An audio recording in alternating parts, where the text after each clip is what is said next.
Bom dia, pessoal! Que alegria estarmos aqui juntos nessa quinta-feira para meditarmos na palavra de Deus e também orarmos por nossas famílias. Sim, estamos refletindo com a leitura do livro do profeta Ezequiel e hoje no capítulo 24 nós vamos ver quando esse profeta, mandado do Senhor, vira o seu rosto contra nações vizinhas. E assim como o profeta Isaías, como Jeremias, e vemos também menção em alguns salmos, Ezequiel é ordenado pelo Senhor a profetizar palavras contra povos que por longo prazo haviam sido hostis e ainda estavam sendo hostis ao seu povo. Ele vai profetizar contra os amonitas e os moabitas, que são descendentes de Ló, sobrinho de Abraão. Ele vai profetizar contra os edomitas, que são os descendentes de Esaú, irmão de Jacó, que deu origem ao povo de Israel. Ele vai profetizar também contra os filisteus, aquele povo ao qual o gigante Golias participou, e tantas ocasiões na Bíblia nós vemos batalhas contra o povo de Israel e os filisteus,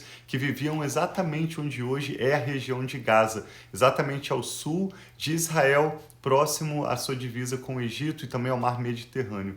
Vamos meditar com essa leitura e nós vamos ver que lições nós podemos tirar, além daquilo que é declarado ao povo de Deus, Israel, aquilo que é declarado a essas nações vizinhas que eram hostis ao povo do Senhor, que lições nós podemos tirar para nós mesmos e para as nossas famílias. Te convidamos a meditar conosco então hoje. Na verdade, nós vamos ler o capítulo 25, Ezequiel 25, e ao final dessa leitura, eu e a Rafa queremos orar pela sua vida e pela sua família.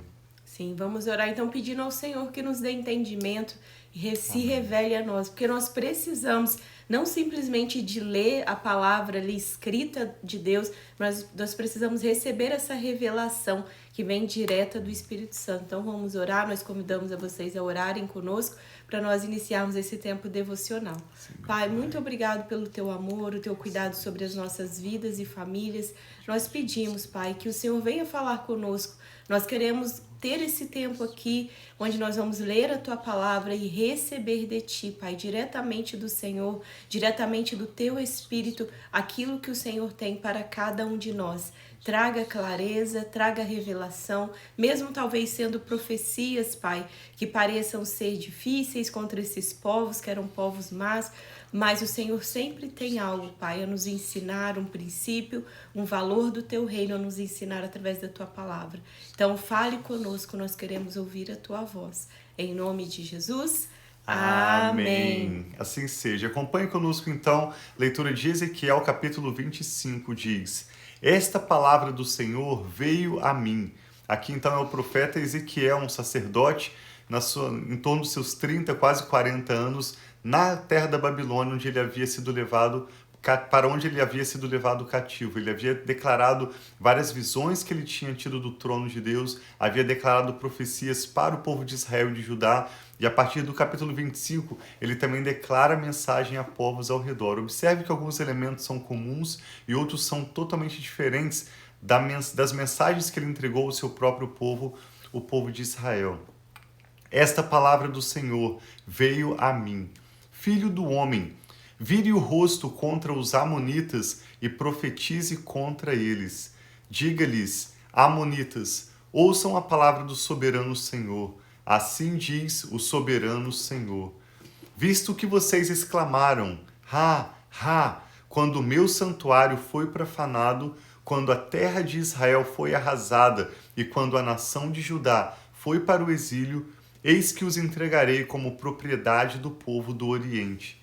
Eles instalarão seus acampamentos e armarão as suas tendas no meio de vocês. Comerão as suas frutas e beberão o seu leite. Farei de Rabá um cercado para camelos e de Amon um local de descanso para ovelhas. Então vocês saberão que eu sou o Senhor. Porque assim diz o soberano Senhor: visto que vocês bateram palmas e pularam de alegria com o coração cheio de maldade contra a terra de Israel, estenderei o braço contra vocês e darei as nações como despojo. Eliminarei vocês do meio das nações e os exterminarei do meio dos povos. Eu os destruirei e vocês saberão que eu sou o Senhor.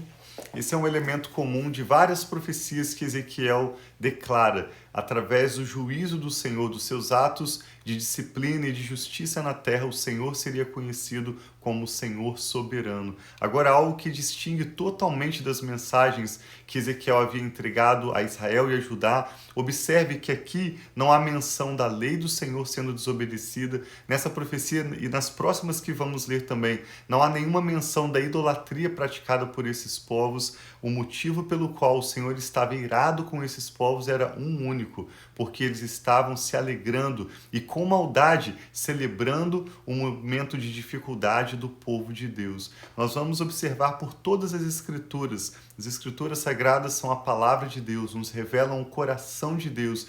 E à medida em que nós vamos estudando as escrituras sagradas, nós vemos vários episódios em que Deus se ira contra aqueles povos que agiram contra Israel. Povos que oraram contra Israel, como o profeta Balaão fez, povos que atacaram Israel, povos que celebraram a derrota do povo de Israel, ou um momento de crise da nação, como aconteceu aqui com os amonitas, mas nós nunca vamos encontrar nas escrituras um momento em que Deus abençoa ou honra uma pessoa, uma família ou um povo que se colocou contra o povo de Israel. Não é comentário ou opinião nossa, é apenas um fato. Nas escrituras, Deus sempre se ira e se coloca contra aqueles que se posicionam contra Israel. Ao fato em que ele havia prometido a Abraão, Gênesis capítulo 12, Deus prometeu de forma eterna que ele abençoaria aqueles que abençoassem os descendentes de Abraão. E ele iria tratar com discórdia, ele iria amaldiçoar aqueles que os amaldiçoassem. Então esse é claramente o assunto dessas profecias de Ezequiel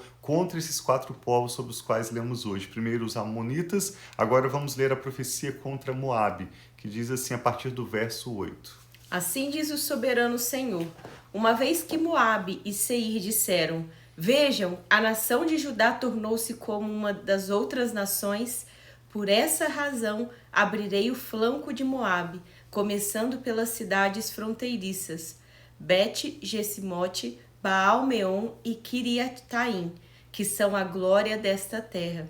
Darei Moabe e os amonitas como propriedade ao povo do Oriente.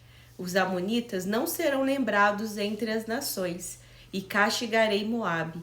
Então eles saberão que eu sou o Senhor.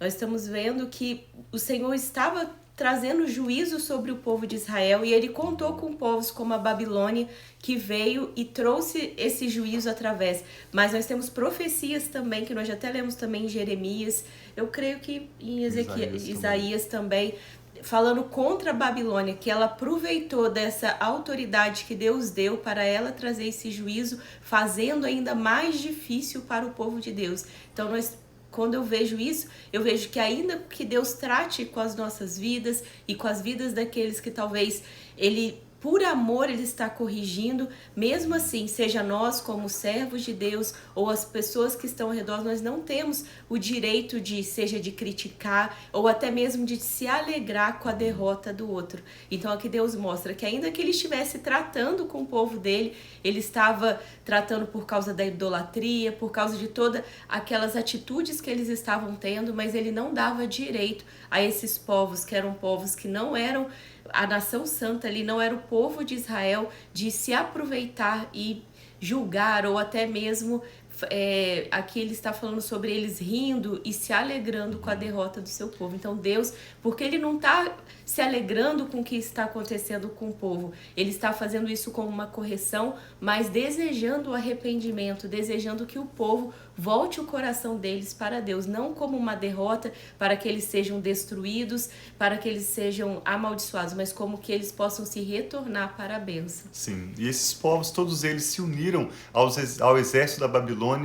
Quando Nabucodonosor liderava a Babilônia, esses povos se uniram à Babilônia para executar esse juízo do Senhor. Mas o problema é que eles não executaram como quem estava com o coração alegre, no sentido de corrigir, de abençoar, mas sim com maldade, zombando e exercendo violência. Maldade que desagradou o coração do Senhor. Apesar deles não terem a lei de Moisés, eles não eram o povo de Israel. Por isso o Senhor não os repreende por desobedecerem à lei do Senhor. O Senhor os repreende pela maldade no coração deles. O mesmo contra Edom. Edom era um nome que foi dado a Esaú, irmão de Israel, ou de Jacó. A partir do verso 12 diz assim: assim diz o soberano Senhor, visto que Edom se vingou do povo de Judá e com isso trouxe grande culpa sobre si, assim diz o soberano Senhor, estenderei o braço contra Edom e matarei os seus homens e os seus animais. Eu o arrasarei, e desde Temã até Dedã eles cairão à espada. Eu me vingarei de Edom pelas mãos de Israel, meu povo, e este lidará com Edom de acordo com a minha ira e a minha indignação.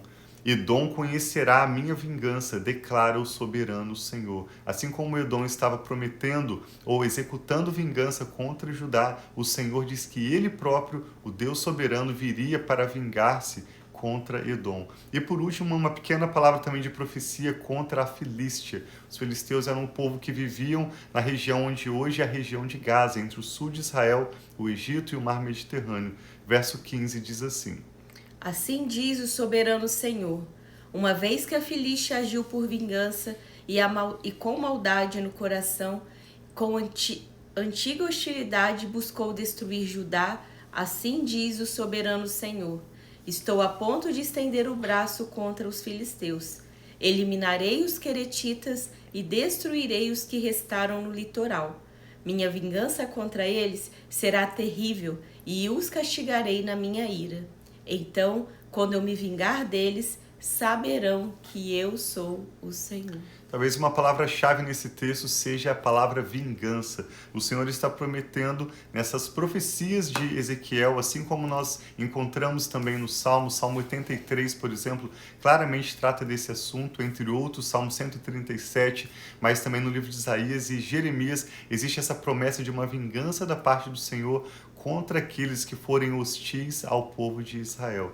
Queremos orar então pelo povo de Israel, que nesses dias tem sido ameaçado pelo Irã, por tantos povos, na verdade, ao redor. Isso não é algo que aconteceu ou que começou há poucos anos atrás ou há 2000 anos atrás, na época de Jesus. Na verdade, muito antes. Ezequiel viveu séculos antes de Jesus e mesmo antes de Ezequiel, aqui Ezequiel diz que essa hostilidade já era antiga. Ou seja, essa é uma batalha antiga e cabe a nós orarmos, como a Bíblia nos orienta, por paz sobre as nações, por paz em Jerusalém e também nas nossas casas. Eu e a Rafa queremos concordar com seus motivos de oração. Amém. Seja o que for que esteja te ameaçando, seja qual for a sua crise, coloque agora diante do Senhor. Eu e a Rafa queremos em fé concordar com seus pedidos de oração, darmos graças ao Senhor e orar pelas nossas famílias.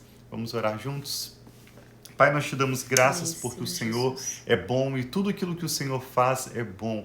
Obrigado por nos permitir, através desses escritos do profeta Ezequiel, descobrir mais sobre o seu coração, aquilo que o Senhor valoriza, aquilo que o Senhor abomina, aquilo que o Senhor tem a nos revelar através da sua palavra, que vai além de uma simples mensagem da graça ou da bondade ou do amor do Senhor. Obrigado por nos permitir considerarmos a bondade e a severidade do Senhor e aprendermos aspectos profundos do seu coração, te conhecendo e prosseguindo em te conhecer. Amém, nós aprendemos Senhor. Claramente na tua palavra como o Senhor ama o povo de Israel, como o Senhor tem promessas de bênção sobre esse povo e também promessas de vingança àqueles que se colocarem contra o povo de Israel. Nós oramos, Pai, por paz em Jerusalém, como Amém, a tua palavra Senhor, nos orienta. Jesus. Oramos por salvação na terra de Israel, tanto para o povo judeu quanto para o povo árabe e Amém, todos que Senhor, habitam em nome naquela de região. Jesus, que assim Oramos seja. pela sua igreja na terra de Israel, que tem crescido e prosperado, Sim, meu Pai. para que essa salvação continue crescendo e alcançando novas famílias, novos bairros, novas cidades e toda aquela terra de Israel possa conhecer o Senhor, seja, Pai, pela sua bondade, pelas suas misericórdias, ou seja, pela manifestação dos seus juízos, como nós lemos nessas palavras de Ezequiel. Que o nome do Senhor seja glorificado, que o conhecimento da tua glória encha toda a terra, assim como as águas enchem o mar. Isso é uma promessa Amém, também Senhor. do Senhor, e nós oramos em concordância, em nome do Senhor Jesus. Oramos por paz em cada lar, sobre todos aqueles que estão agora conosco, orando em concordância. Eu e a Rafa apresentamos cada motivo de oração, os Recebe, nomes que Senhor, são em nome de apresentados Jesus. agora diante do Senhor, te Sim, pedimos, meu Pai, em nome de contemple, ó Jesus. Pai, Toma cada os família, motivos de cada oração que são agora necessidade. apresentados diante do Senhor. Sim, Recebe, Pai. Pai, em tuas mãos. Venha nos ajudar em cada necessidade, de acordo com cada família. Nós pedimos que o Senhor opere maravilhas, realize milagres, toma teu cargo a nossa causa. Amém, Nós Senhor, confiamos recebe. no Senhor. Entregamos ao Senhor a nossa família, mesmo aquilo que não entendemos, mesmo aquilo que está além da nossa capacidade de resolver. Áreas em que precisamos de verdadeiros milagres do Senhor. Nós entregamos esses assuntos agora sob os teus cuidados, Pai, para não mais nos preocupar ou não mais estarmos ansiosos sobre esses assuntos. Nos confiamos sob os teus cuidados e oramos na certeza de que o Senhor nos ouve e nos responderá. Guarda, Pai, a tua palavra em nossas vidas, receba nossas orações e nossas ações de graças. Em nome do Senhor Jesus. Amém. Graças a Deus. Então, que Deus abençoe muito o seu dia, muito a Assim sua seja. família. Nós amamos estar aqui com vocês e que a paz do Senhor seja sobre todos nós. Amém. Deus os abençoe e nós amamos vocês. Um